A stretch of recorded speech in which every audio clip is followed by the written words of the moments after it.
On today's lesson, Canada's complicated bilingualism. Hi there, everyone. I'm Jeff, and this is Plain English, where we help you upgrade your English with stories about current events and trending topics. Now, rarely is English itself the topic, but today is the exception.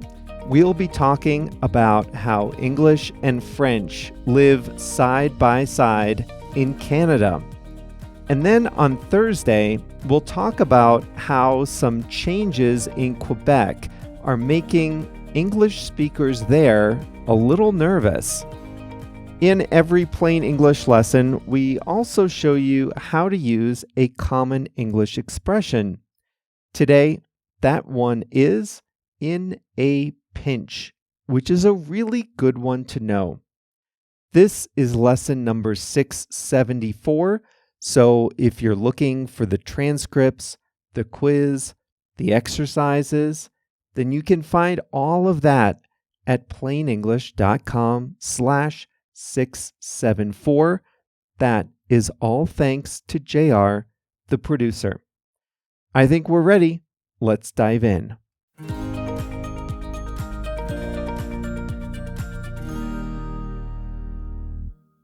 If you stroll into a bagel shop or poutine restaurant in Montreal, you're likely to hear a uniquely Québécois greeting, Bonjour, hi.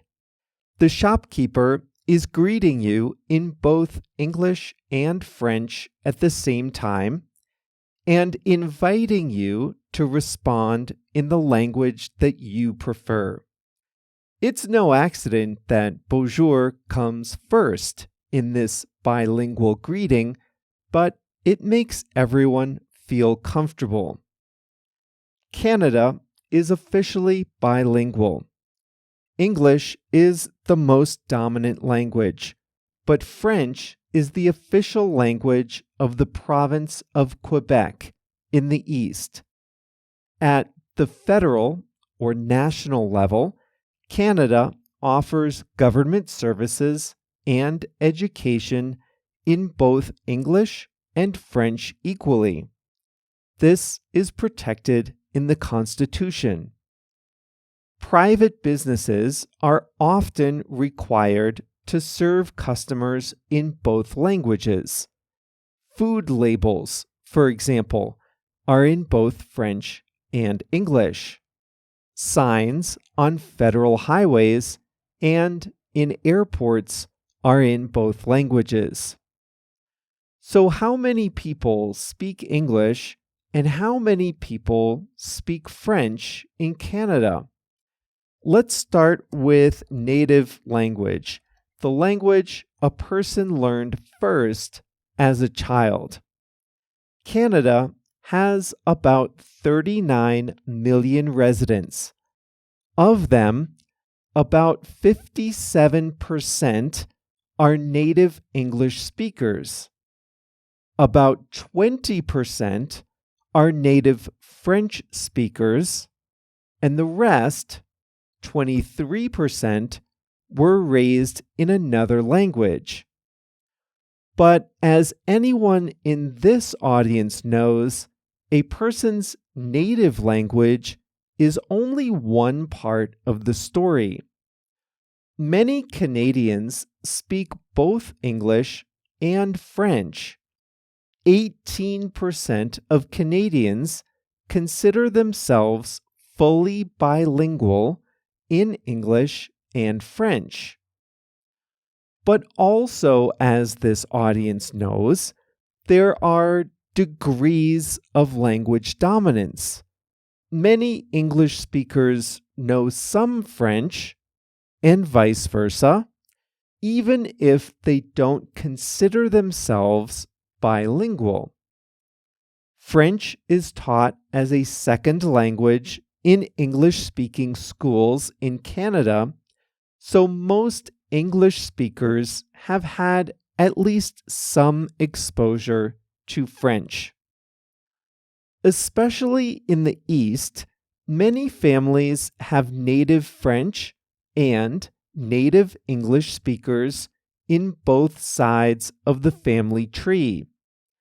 About 12% of married couples in Canada are comprised of two partners with different native languages.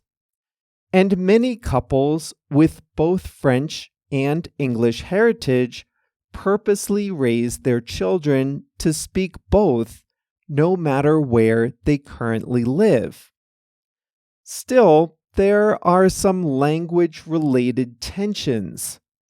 Remember the 18% of Canadians that are bilingual? This masks a big inequality in who exactly are the bilingual ones. You see, it's the native French speakers who are more likely to have learned English than the other way around. A lot more likely. And remember how the Canadian government provides services in both French and English. Well, the English speakers are more likely to think the government does a good job at providing service in both languages than the French speakers are. And fewer than half of the native English speakers even think it's important to have two languages in Canada. What's more, although the number of French speakers has grown over the years, the proportion of French speakers to English speakers has been declining since the 1970s. So you can see why native French speakers can sometimes feel defensive about their language. Language is a connection to culture, history, and family, and they don't want to lose that. They fear young people are more interested in English, and they fear that the strength of the French language will fade if they don't protect it. And so Québécois defend their French heritage in laws at the province level. Quebec is the only Canadian province with just one official language. In general, and there are a lot of specifics, but in general, this means that businesses and customers, government and citizens can use the language they agree to use, but French must always be an option. For example, any business with 5 or more employees must be able to serve a customer in French if the customer wants to speak in French. Anything written on a product or package must be in French. It can be in English too, but it must be printed in French. If you publish a website for a business in Quebec, the site must have a French translation, and the quality of the French translation has to be at least as good as the English translation is. If a customer comments on a social media post in French, the business must reply in French. Public signs can have writing in any language, but one of the languages has to be French, and the French words have to be bigger and clearer than the words in any other language. This is all the law, and businesses can be fined for not complying. Of course, English speakers can get by. A lot of people live in Quebec and don't speak French. Either they are anglophones from other parts of Canada or immigrants from other parts of the world. For the most part, this is not a problem since so many people in Quebec are bilingual. Many people who work in customer-facing roles, especially in Montreal, speak both English and French fluently. Many doctors and nurses speak both. There is rarely not an English speaker available to translate in a pinch. Many people are happy to translate when needed. Some anglophones do feel discriminated against. They say that people often refuse to speak to them in English, even when they can. But for the most part, they get by just fine. But recently, the government of Quebec has adopted new policies that aim to preserve the dominance of French in the province. And some anglophones say they're starting to feel uncomfortable in their own country. We'll talk about that in the next lesson.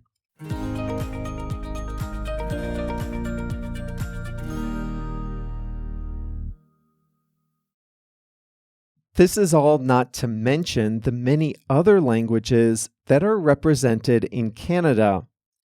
Mandarin, Spanish, Punjabi, and Arabic are the most commonly spoken languages at home after French and English. South Asian languages are commonly spoken and growing quickly. There are a lot of indigenous languages too, so it's not just French and English. Anyway, remember, on Thursday, we'll pick this topic back up and talk about recent policy changes in Quebec that are making anglophones nervous.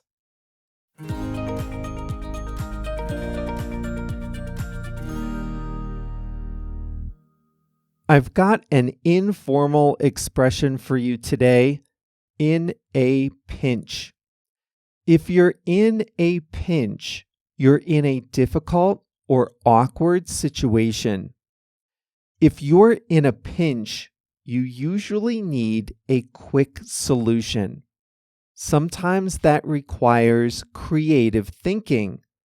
But the important thing is, you're not in a crisis. Nobody is in grave danger.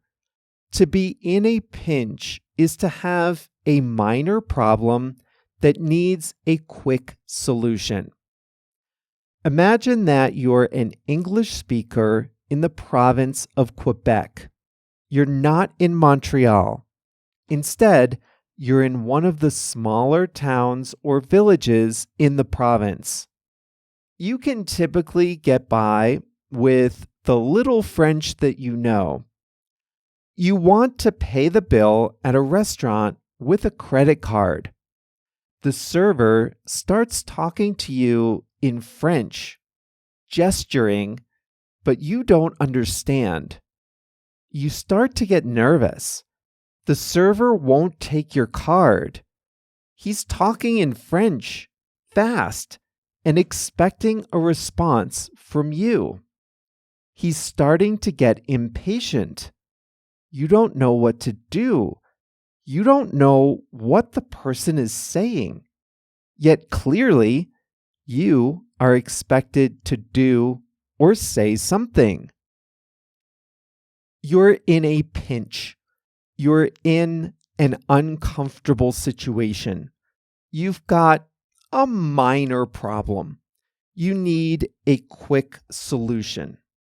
Luckily, in Quebec, there's usually someone around who can translate in a pinch. Now, it would be awkward to always need a stranger's help, but if you're in a pinch, if you're in an unexpected or uncomfortable situation, someone can usually help you. In this case, maybe the stranger can translate and tell you the credit card machine is broken, so you have to pay in cash. What else can help in a pinch? A translation app might help in a pinch.